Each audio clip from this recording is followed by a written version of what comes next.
Hey, what is going on, everybody? James here with Summit Mentorship, and this week we are actually going to be focused on a very important topic here, one that I think gets overlooked by a lot of people, and that is how our environment plays a factor in our lives and our work, and what we can do to make sure we can utilize our environment to our advantage and not fall into the traps that having the wrong kind of environment might create. Now, today, we will be talking about a very interesting thing that is happening to a lot of us right now, something that's happening all across the country, and that is more and more people are just more than ever starting to work from home rather than going into the office. Now, working from home sounds great, there's a lot of benefits to it, but if you're just starting out, there's also a lot of small traps that you can fall into, which makes it very hard to stay productive throughout your day. It has a lot of unique challenges that many people might not be aware of. So today, like always, we'll be going through three tips that will help you be more productive when working from home. But before we get started, if you haven't already, please go ahead and like the video below. It really does help us out a lot here, as well as make sure to subscribe so you can stay up to date on all of our future videos. Now, with all of that said, let's go ahead and get started.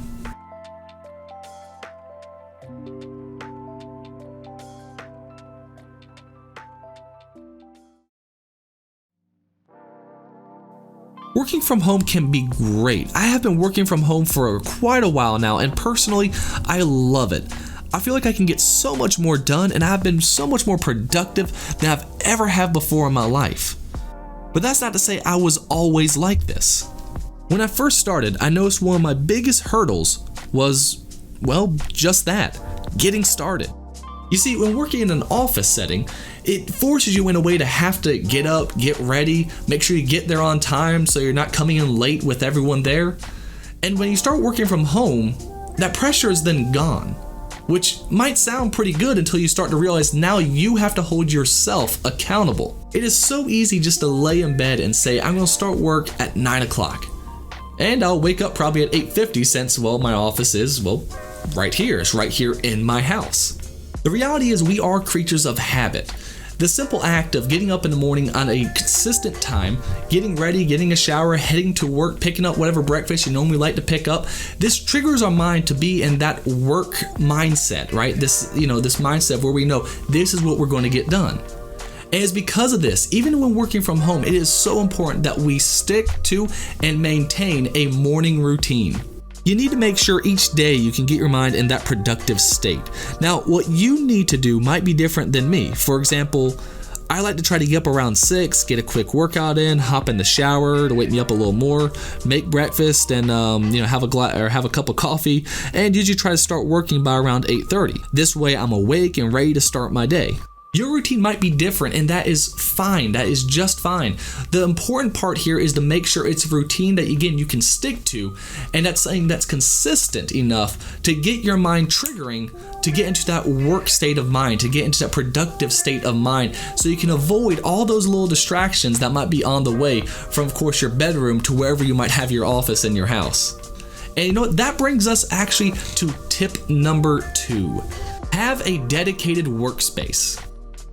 When I first started working from home, I kind of started working a little bit wherever I could, right? Whether it be in the living room, the kitchen, or heck, maybe even sometimes going outside to the patio. But the reality is, just the same way that our routines can help trigger our mind to get into that right state of mind to be able to be productive and to work, our rooms can actually do this as well. I want you to try something. Go over to your kitchen and just stand there for a few minutes. What urge do you have at that point? Many of us will have that urge, of course, to grab that glass of water or to try to find a snack somewhere in the fridge or the cabinets. And the reason is because our mind is associating this with food. Our mind is associating this with snack. If we sit there and go to the kitchen all the time when we want to get a snack, next time we go in there, that's what our mind's going to be thinking about. The same thing comes to living rooms if we watch TV in there, or our bedrooms if we, of course, want to sleep there. You see, psychologists have actually talked about how if you do a certain action in a certain place long enough, your mind will inevitably push you to continue on with that habit. You see, our minds actually recognize these patterns in our environment, and these patterns can sometimes be helpful, but in certain cases like this, sometimes limiting. is why working in a place where you eat or watch TV can make it so much more difficult to focus. Depending on the type of house or apartment you have, you might be limited in the space you have available to you.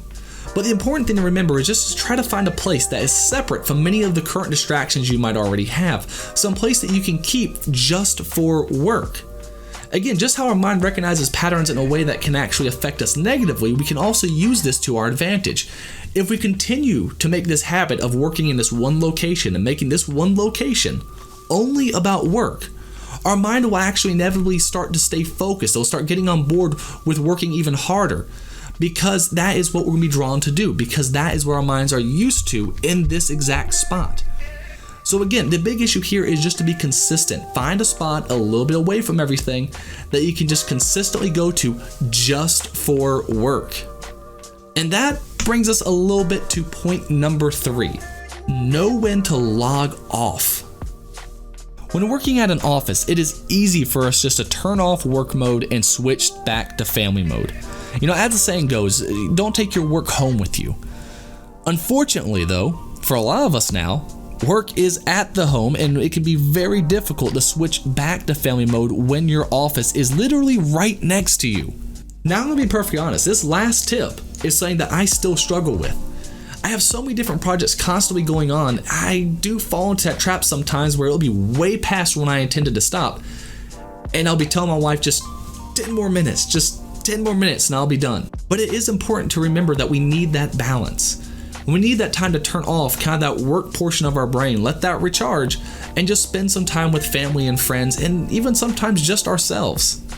At the end of the day, life is more than just work, and when working from home, it can be very difficult to actually make that separation. So just always remember, take some time, set a time at some point where you can just log off and spend time again with family, friends, or yourself, just something to kind of help clear your head. In the end, that will make sure you are more productive. You know when time is going to begin, you know when it's going to end, and it also makes sure, again, you have that balance that you need in your life. So there you have it, 3 tips to help you stay productive while working at home. I really hope this video has helped a lot of you out there who might be working from home for the first time ever. If you have any other tips that have helped you along the way, please make sure to leave them in the comments section below. And of course, don't forget to like this video and subscribe to the channel for future content. Thank you so much for watching, and we'll be seeing you again real soon.